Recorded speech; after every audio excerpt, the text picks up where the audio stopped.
And at 10, Client 46. The mystery of FNAF security breaches Client 46 is one that still plagues us even after the game has been torn to shreds. There's no mention of a name or any other names associated with Client 46, and whoever it is doesn't even speak. The client does appear to be younger given the tonal shift between the therapists when they're talking to Vanessa and then talking to 46, which could be the reason that the tapes with Vanessa were included, to show that each therapist approaches 46 with a softer, kinder touch. But we know that Client 46 is most likely also a male, given that therapist 4 asks 46 what they like to do, and the first thing they talk about is sports. When being asked about encrypted communications which seem manipulative in nature, the therapist also says, quote, "Well, the texts say it looked to them like it was an attempt to manipulate you or maybe to lure you somewhere." This is the same language used when educating kids about online safety and predators. So, is this Gregory? Personally, to me, it seems like it, but if you want more of a breakdown on this, check out the Is Gregory Client 46 theory in the iCard. And at 9, security, level 9. Now, the highest security level that you can actually get access to is level 8. This just requires you to do every one of the security room minigames. However, with level 8 being the highest one that you can actually achieve, it begs the question, why are there doors with security level 10? And while that's a question for another day, my question this time around is also, why are there no security level 9 doors? Throughout the entire Pizzaplex, there are a selection of doors that we are unable to access, either because they're out of service or because they require level 10 security clearance. However, there are no doors that require level 9 security. Why is this? The simple answer is because 10 is more secure, both in an in-universe perspective as well as a gameplay standpoint. Because maybe you can somehow accidentally glitch your way to level 9 clearance. But the theory could also be that it's because in reality there is something incredibly sinister going on behind those level 10 doors. Especially if it's bad enough to hide behind 2 door levels up from your highest clearance and not just 1. And at 8, inspiration. Now, while the Pizzaplex itself may not be real, are there actually elements of this that could be? Well, actually, yes. It's been confirmed that most of the locations and structures in the Freddy Fazbear's Mega Pizzaplex were actually based on places that the developers spent their childhood in, which would mean each of these locations draws inspiration from a real place. But it's still unrealistic that a franchise like Fazbear's, having been made famous for having kids constantly go missing, would be able to end up building a whole model complex. But also, this makes me wonder, is this the plan in real life? I mean, we don't know what this game's year is supposed to be. Like, I originally assumed it was 2022 because of the FNAF AR emails, but this could also be as late as like 2037 or something, thanks to FNAF 6 and the like. But could the person taking over after Scott actually be planning a real location? Probably not. I don't think that Scott would appreciate that or let it happen, but maybe Chuck E. Cheese needs some healthy competition and not seemingly a monopoly on the whole animatronic pizzeria biz. And at 7, Survivor. William Afton always comes back, but honestly, that wasn't always the case. After FNAF 3, we thought that he was dead, at least until someone pulled the good old-fashioned screen brightening and saw William on the back of the final newspaper article in FNAF 3 where it talks about the Fazbear Frights fire. That's when we knew that William would be back again whenever the series continued. This wasn't the only time that we would theorize that Afton survived either, since in FNAF 6 we also got theories about William making it out of the final fire, since he was in front of the flames in the final scene, whereas other animatronics were behind or inside the fire. And this also turned out to be true, since in the Man in Room 1280 we learned that he made it out of the fire and was in the hospital, being kept alive by the soul of one of his victims, like supernatural life support. And in FNAF VR he was back as sentient code, which now makes us all believe that next time William bites the dust, he'll be back. I always come back. And at 6, save spots. The idea that there are various save spots around the map that allow you to save your progress is a good idea. However, this has a whole new implication for like the real life reasons these spots are around the Pizzaplex. Now, if you saved in a simple menu screen, it would be one thing, okay? The whole saving thing would just become a game feature and not canon. However, the inclusion of these save stations means that the saving is canon in the real world of the game. But how? Well, above each save point is a sign that says save your spot, which while yes refers to your spot in the game, it can also refer to something else in the Pizzaplex, and it really has to. They're probably just for making sure that you don't miss out on the various attractions. However, the real confusing part is that those are on all night, but then as soon as the Pizzaplex opens at 6 AM, they all of a sudden stop working. Why? Why are they suddenly just not working when they'd actually be needed? It makes no sense to me. Like, why keep them on all night when nobody's supposed to be in the Pizzaplex? There's something sus going on here, and it's not just Gregory venting. Halfway through in at number 5, original original mission. The arcade conspiracy gets its name from one of the duffel bags that you can find where we learn that something else seems to be going on here. To quote that note, called The Arcade Conspiracy, exit interview. They are working together, the arcades. They're hiding something. The glitches. Glitch them all at the same time, then the princess will recognize me. She's testing me. I am not yet worthy. The others are protecting it. Let me stay. I'm so close. Just one more night, please. I can save the princess. End quote. Now, it's clear that this is referring to the Princess Quest games because they kept talking about the princess, but it also seems to not be talking about them because we don't have to glitch the Princess Quest games in order to win. We just have to beat them in orders from 1 to 3 and then boom, we save Vanny. So what could this mean? Well, there are 3 other arcade machines that seem to be having mysterious glitches as well, at least according to more lore duffel bags. The Balloon Boy World game that you can find in the theater is glitching, or can glitch. Chica's Feeding Frenzy won't turn off when unplugged, but you can find it in the bakery, or at least you're supposed to. And the Monty Golf A-Arcade that according to its duffel bag shouldn't be in the mini golf area, but is.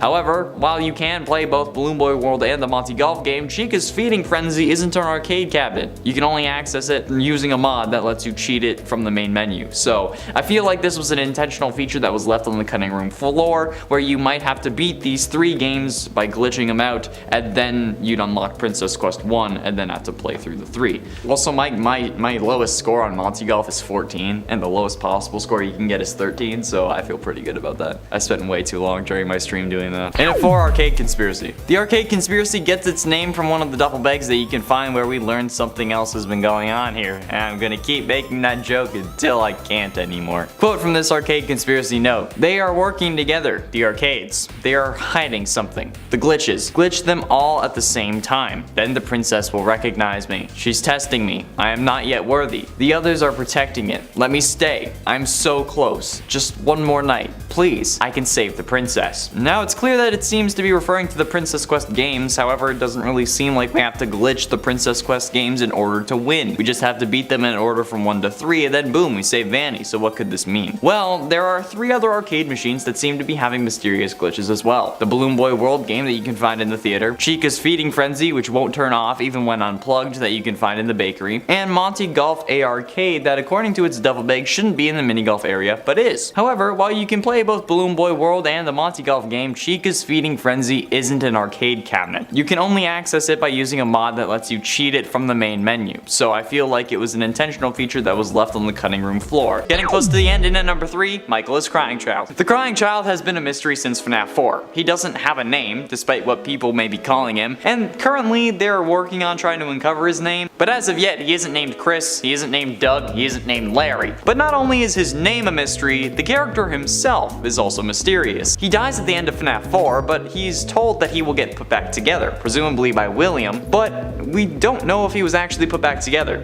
However, when the revelation came that Mike knew what the Nightmare animatronics looked like, we absolutely flipped, thinking that he had to be Crying Child, and that he had to have been put back together. There was absolutely no way that he could be anyone else. That somehow William had kept Crying Child alive after he supposedly died in FNAF 4.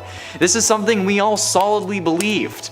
Until one fateful day when Fazbear Frights Book 3 Step Closer and its title story were released. Penultimately, and at number 2, Gregory is 40. To be totally honest, the knowledge that this kid has, okay, exceeds even some of my own. This kid is the size of a 4-year-old. He can fit inside Freddy, he can fit inside baby strollers, and various other small areas around the Pizzaplex. He's too small to drive one of the go-karts alone, but he knows how to restart generators, operate a trash compactor, start and drive a van, as well as identify a car battery, connect the jumper cables on a car battery properly, and then use those to fix Freddy's whole recharge every hour issue. I don't even know how to do that properly. I don't know. Like, how the living hell does that make any sense? If he can't drive the go-kart, how can he drive a van? And how do they solve the whole power issue in the true ending? Because Freddy's still going to need to recharge every hour, and they don't have a van this time. So how do Freddy and Gregory make it to the hill without Freddy needing to recharge? Like, how do they solve that issue? This kid knows more words than I do, yet somehow is still the size of a 4-year-old. No, it makes absolutely no sense, and this kid's weird superpower is the thing that makes this game so confusing. It only really makes sense if he's a robot robot that was supposed to mimic a toddler who's been on for decades and has been learning this whole time. And finally, in at number 1, the Aftons. In the best ending, the Princess Quest ending, there are quite a few confusing moments. The most confusing one for me is the idea that Gregory would go get ice cream with Vanessa when she's done trying to kill him. Like, why would you do that? Some people seem to think that it's because they're related or representing the dead Afton kids. And thanks to MatPat, there is actually a little more evidence to this. The ice cream that Vanessa gets while on the hill is very reminiscent of the ice cream cone that lured Elizabeth into Baby's arms. The cone with the tall soft serve on top looks like the cone with the tall soft serve on top that Baby presented to Elizabeth in order to lure her closer and then subsequently kill her. Is that evidence or just a coincidence?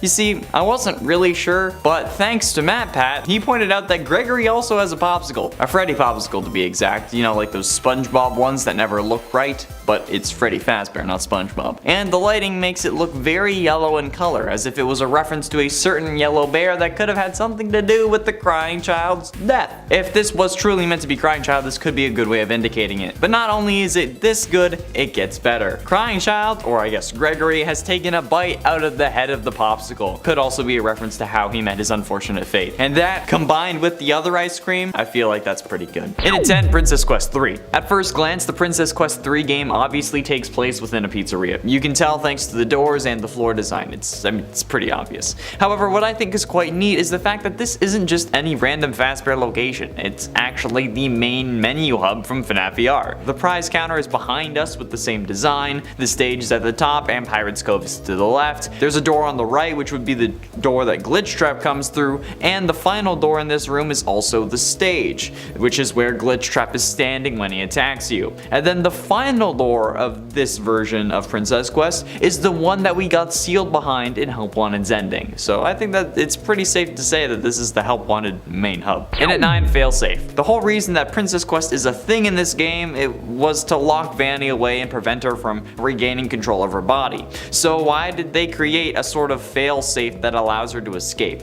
I mean, sure, they didn't expect a kid to come along and figure it out, maybe, but that's like having a self-destruct button on a bomb that you plan to use, and that you also want to make sure that nobody can stop you. It's just stupid. Like, if you want something to work, why would you give it away to fail, you know? This is one of the dumbest things that Afton has done. And it's probably the second dumbest thing overall, the first being kids in his own damn pizzeria. But seriously, what's the point behind having a way to undo your evil plans? If you don't plan on keeping Vanny under your spell for that long, or even alive for that long, couldn't you just like choose to release her? You're like, okay, I'm gonna like let go of this body now. Or why didn't you just like bring Princess Quest 1, 2, and 3 all the way down to Afton's charging station so that nobody else can access it? And then when Afton's done, you'd be like, okay, you're free. And if Vanny won't bring them down because she's still part Vanessa, just have Monty do it. Like, seriously, people, why am I the only smart serial killer? And I haven't even killed anyone. And it ain't Glitch. Now, there are very few really popular theories about Princess Quest because honestly it seems fairly cut and dry, but I think I have something that could be an interesting concept. In the first trailers to the actual Security Breach game, we hear Vanny's voice glitch out multiple times, but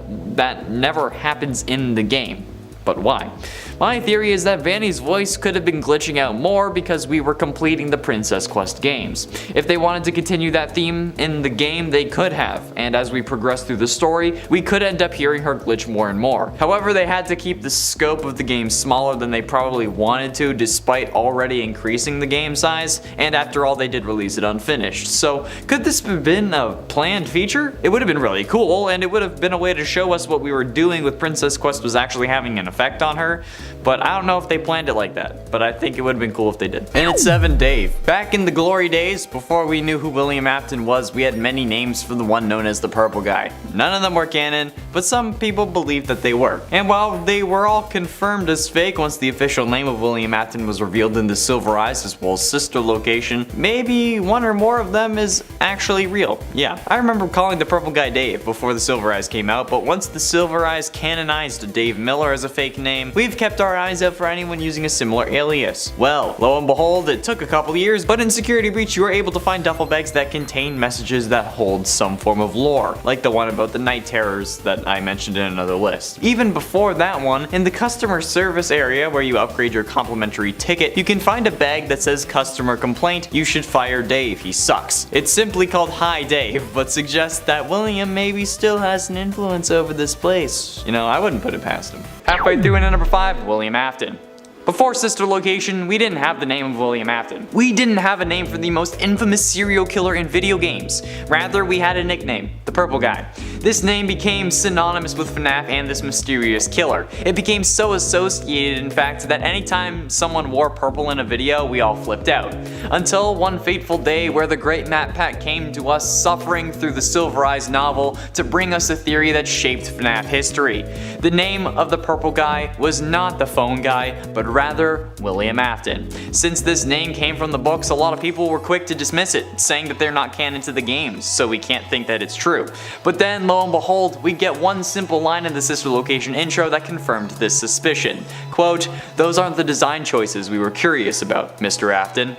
Boom! With that one line, MatPat had another theory confirmed, and everyone who said the books weren't canon ate their words. And I love that. In at 4, 3 stars. There are 6 possible endings in FNAF Security Breach. Each ending is rated between 1 and 3 stars. There is an ending that is considered the canon ending, although interestingly enough, it's not 3 stars. Endings other than the bad ending require extra conditions beyond leaving the Pizzaplex, but there's only one ending that has 3 stars. That ending being the Princess Quest ending. Upon defeating the game within the game, the ending scene will start, where Princess Quest 3 gives an error screen to Gregory. He then leaves Vanny's lair to see that all the bots are decommissioned and Vanny's mask and little bow tie are on the ground. He exits the Pizzaplex with Freddy's head in a duffel bag, and then Vanessa is also helping him out, which is again weird. The epilogue scene then shows Gregory, Freddy's head, and Vanessa sitting on the same hill as Gregory and Freddy do in the canon ending, which is also very close to the hill that Charlotte's grave is on in FNAF 6's ending, and the two are eating ice cream, and then Freddy's just kind of sitting there. But like, this is the only 3-star ending in the game. Why? Like, obviously that makes it have some form of significance, but we have yet to know what it means, officially speaking, because this isn't the canon ending. Getting close to the end, and at number 3, Glamrock Freddy is Henry. Now, the idea that Freddy is possessed is a theory that's been floating around for a while, and some assume that the one possessing him is Michael, which does make sense. However, there are also hints that this isn't the case at all, and that it's instead Henry possessing Freddy. Do I think that this is the case? No, but it's still fun to talk about. Starting off with the fire he sets on the rooftop ending if you leave through the prize counter. This ending has Freddy set the prize counter on fire as you two escape to the roof. Now, we know that out of the 3 fires in this series, Henry was the one who set the first 2. He was the one who set the FNAF 6 pizzeria on fire, and the FNAF 3 fire was also most likely set by Henry. Since in Ultimate Custom Night, Orville Elephant claims, quote, "He tried to release you, he tried to release us," in which us is most likely a reference to the FNAF 3 fire, since this is the one where he tried to release the one you should not have killed, and the one you should not have killed is talking through Orville. So Freddy's first idea to set fire to this place may not be a coincidence. He also seems extremely eager to do so. There's also the idea that Henry was in the FNAF 6 pizzeria when it burned down, since he said that he was nearby. I don't know, it could be possible, and if it was, what a twist. Penultimately, in at number 2, Cassidy. According to one adamant viewer on my recent 24-hour stream, there's a theory that the princess in Princess Quest is actually meant to be Cassidy. And while I don't agree with this theory, it's still a theory nonetheless, so I might as well talk about it. This theory generates from some apparent files from within one of the games. I'm guessing it would be Security Breach, given that there are 3 games in this one compared to the FNAF VR mobile port where there's only the one Princess Quest game. But apparently, according to this viewer, those files indicate that it was Cassidy. I don't know how they indicate it. They wouldn't elaborate. They just kept spamming the same message in chat, despite me saying that I don't care that whatever YouTuber or whoever is saying that they found that, since this is clearly not the case. However, nonetheless, they still said it. The only reason I would possibly believe this was for purely symbolic reasons, since Cassidy is trying to torture William, at least if they are the one you should not have killed, which would end up giving her motive to free Vanessa from William's control. But that's the only reasoning I'd be able to think of for this theory, which makes it seem more like a hypothesis to me, especially because I believe that Crying Child is the one you should not have killed. And finally, in at number 1, Vanny. This is the theory that I truly believe, and that I'm pretty sure has been all but confirmed. Vanessa is certainly the princess that we play as in Princess Quest, since this game was used to lock her away in the first place in both Help Wanted as well as the first version of the game in Security Breach, which is just a recreation of the one that you play in the Help Wanted mobile port, to further solidify that connection. There are also lore bags mentioning how Princess Quest was an arcade machine that was ported to the arcade machine medium from mobile, and they couldn't figure out why. So this is clearly the game that we dealt with in Help Wanted, and since we played as Vanessa in Help Wanted, it only makes sense that Vanessa is once again the princess we're playing as, who inevitably gets caught by Glitch Trap, and then we have to fight our way back out to our body as indicated by the sword we get in chapters 2 and 3. The biggest piece of evidence here is the final door. That is in essence an exact 16-bit replica of the door that we get shut behind in Help Wanted's true ending, which we again do as Vanessa. And at 10, Henry's Mustard Man. The Mustard Man is one of the most confusing points of FNAF 6. This seemingly new character felt like William Afton, driving a purple car and living in a house with kids that we had established to be William's, but he wasn't purple. This led some to the conclusion that perhaps this was Henry, William's business partner and father to Charlotte, the one who goes on to possess the puppet. This caused us to think hard and look at different aspects of the series in a whole new way. If this was Henry, that would mean that the FNAF 4 house was Henry's, and that the security cameras in sister location's security room were of Henry's house, meaning either he put them there or William was spying on them. It would also mean that the FNAF 4 girls' room was Charlotte's and not Elizabeth's. It threw a wrench into everything we thought we knew about the series, and some still believe this theory to this day, and honestly, I don't know what to believe. I don't know if it's right or wrong. And at 9, Bite of 87. The Bite of 87 is like the center point of all FNAF confusion. This event was introduced in the first game and has never been explained fully. The absolute that this caused just made everything more difficult to put into place. Who caused the bite? Who got bit? Was it Mangle? Was it Fredbear? Did we see the bite in FNAF 4? Was it Jeremy who got bit? If so, why did he stick around with the company? Was Chica's Ultimate Custom Night line actually revealing the bite? We don't know the answers, but generally the consensus is that Mangle bit Jeremy prior to FNAF 2, and that's why we were hired in the game. But then FNAF 4 came along and a load of people assumed that Crying Child being chomped was the Bite of 87. However, as evidenced by the Fredbear and Friends cartoon on the TV and the secret password of 1983 in sister location, we know that Crying Child was bit in 1983 and not 1987, resulting in 2 separate bite instances. Yeah, it's absolutely bonkers, but hey, that's FNAF for you. And at 8, Mike Trap. This has got to be the most frustrating debate in all of FNAF lore. At the end of Sister Location, in the secret ending, Mike has a little speech about how he's supposed to be dead but he isn't, and that he's going to go find his father, who just so happens to be William Afton. But this debate comes at the end of the scene, since Mike says, "I'm going to come find you," and then Springtrap pops out, because, you know, he's in the ruins of Fazbear Frights. This made people believe that this was actually Springtrap popping out, and that Springtrap was Mike. However, it was only to show that, you know, dear old dad hasn't moved on to the blood-soaked pastures, and that you lighting the on fire didn't actually do anything, because he was being kept alive by the soul of one of his victims. Yeah, the whole Mike Trap Club was disproven by Scott himself when he said in a post on Steam to look at Matt Pat's explanation for the whole debate. But yeah, some people still swear that they're 2 different individuals, which is absolutely absurd, but definitely changed everything. And at 7, Ported. Now, one of the lore duffel bags that you can collect throughout the Pizzaplex explains that these Princess Quest machines actually were normally arcade machines. They explain where they came from, and apparently the first one was ported from a mobile game, that obviously being a reference to the mobile version of FNAF Help Wanted. However, the one writing this report also questions why they would port from mobile, and honestly, that's a very good question. If the mobile game had worked to capture Vanny, like in the mobile version, why make it more accessible? Couldn't you have just kept it on the phone and buried the phone or something, and made it so much more difficult, even potentially impossible, to free Vanessa from your control? Like, what was the point of porting it to an arcade cabinet if it's only going to make it easier for Vanessa to escape your clutches? I don't know, it doesn't make sense to me. I've tried to be an asshole before, and I wasn't able to, and I think this is why. Like, I cannot physically be a bad person, Because if I was capable of doing that, I would be unstoppable. That's why they made me the hero. Because if I was bad, no one would defeat me. I'm too smart. And at 6, Clara Afton.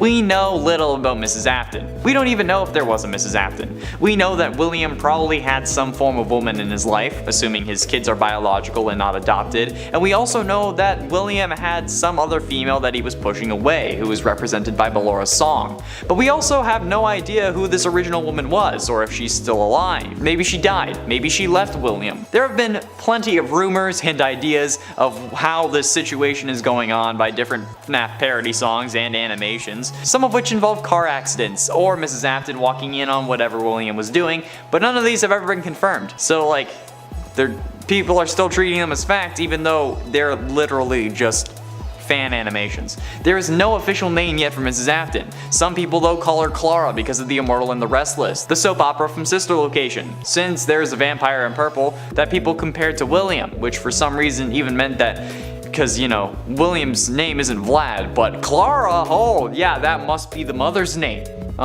Yeah, that's not true. Clara Afton doesn't exist, at least yet. She has no canon name, alright? So stop calling her Clara Afton. I still see comments like this, and I feel like at this point it's only to troll me. Are you doing it to troll me? Are you doing it to make me mad? Because it's working. FNAF has already driven me insane. You don't need to do it more, okay?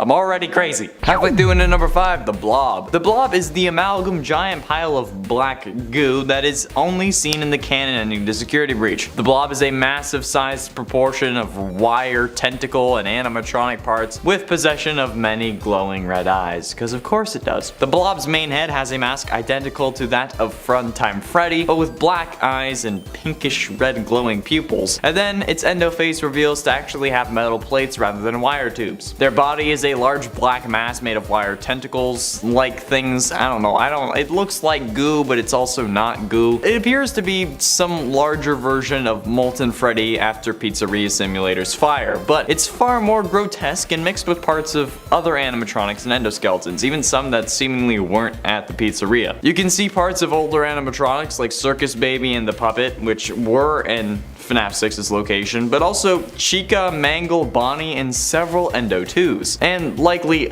others that we can't actually see. However, one detail pointed out to me, at least by Matt Patton in his latest theory, was that Baby's eyes aren't glowing red, suggesting that perhaps Baby's soul isn't in this giant amalgamation, and instead it's being controlled by Funtime Freddy, similar to how the book's tentacle monster was Baby, but this time it would be Freddy in the game world. And at 4, 2 souls. The idea that Golden Freddy has 2 souls inside him only started thanks to the Bunny Call epilogue, where the spirit who was possessing William Afton went on to possess the Stitch Wraith along with the original spirit. That, for one reason or another, caused a load of people to start thinking that Golden Freddy had 2 souls inside him. However, you know, like MatPat says, it's just a theory. Lore-wise, as far as we know, Freddy only has 1 soul inside him. And the whole 2 eyes thing with the golden Freddy head and the FNAF 3 bad ending, it doesn't make sense, okay? If you want to go and have a better explanation as to why it doesn't make sense, check out my video on the topic. This presents an issue though, because if we look at a series through this lens, it can cause us to move in directions that we were never supposed to. Since if Golden Freddy having 2 souls is not the case, then us assuming that it is and then continuing on with that in mind is just going to cause even more problems. We have to look at things from multiple angles if we're going to do things properly. Having a single viewpoint can end up being our downfall. So whenever I suggest that Golden Freddy has 1 soul, or I go off that idea, it's because it's still actually possible. And you know what? It's more likely. That's right, I said it. Golden Freddy is most likely only possessed by 1 soul. You know what? You want to come at me? Come on, MatPat. Finally notice me, senpai. Come on. Golden Freddy has 1 soul. Prove me wrong with hardcore facts, not theories. Getting close to the end and at number 3, the eyes. Okay, there are plenty of weird things going on with Princess Quest and Security Breach in general, but one of the weirdest things that I wanted to explain personally is the weird eyes that you can see in Princess Quest 3. The eyes appear in the room with all the conveyor belts, however they don't really do anything, they just appear to be a face that you can only see the eye area with. With the irises of these eyes being purple, I think it's safe to say that I believe that this is probably William watching Vanessa and making sure she stays locked up. The only way I can really describe this person is that they're white with purple eyes. That's pretty much just William Afton. Oh well, it's most related to William Afton since the only real detail we have, again, are purple eyes watching us from below the floor. So I think it's safe to say that that's most likely William. It's certainly something to look into further, maybe. It being William watching Vanessa is probably the closest we're gonna get. And ultimately, in at number 2, Michael is Foxy Bro. Not only did everything change when we thought Crying Child was Michael Afton, but now we think that Michael is actually Crying Child's older brother, thanks to one simple line from Step Closer. The older brother in this story, who has an affiliation to Foxy, much like the older brother from FNAF 4, chews a lot of gum. This is pointed out multiple times. And Michael wrote in the survival logbook that if he could break one habit, it would be chewing gum excessively. However, this makes even less sense than him being a revived Crying Child, since how would this entirely separate character know about the nightmare animatronics that were created inside Crying Child's head right before he dies? He couldn't have told him because, you know, he was dead, and it's not like Michael would also dream about these animatronics that had stomach mouths, a feature that we presume was added because Crying Child saw Elizabeth get scooped. Why would that make any sense? It wouldn't, and that's the point. It's all one big kerfuffle that drives me absolutely insane. That's why I believe that Michael is a rebuilt Crying Child as like his older brother, because, you know, it makes more sense, and I can't believe I have to say that. It makes more sense. Finally, in at number 1, Dream Theory. The most controversial FNAF fan theory of all time. The topic of Dream Theory came around when Scott started giving Matt, Pat, and other FNAF theorists hints during a live stream shortly after the release of FNAF 4. These hints included, in the FNAF 4 minigame, why would Toy Chica be missing her beak? What is seen in the shadows is often misunderstood in the mind of a child. And 4 games, 1 story. These hints led to the potential conclusion of the entire game series being a dream created by Crying Child as he lay dying on his hospital bed. That the real things we see in FNAF 4's 8-bit minigames resulted in the creation of some aspects we see in various games, like Toy Chica losing her beak when she goes on the attack in FNAF 2. And it also explained a whole load of different things like the hallucinations and everything that seemingly defied logic. Yet everyone hated the theory, so we stopped talking about it. But it certainly did change the way we looked at the FNAF series as a whole. So had to be included.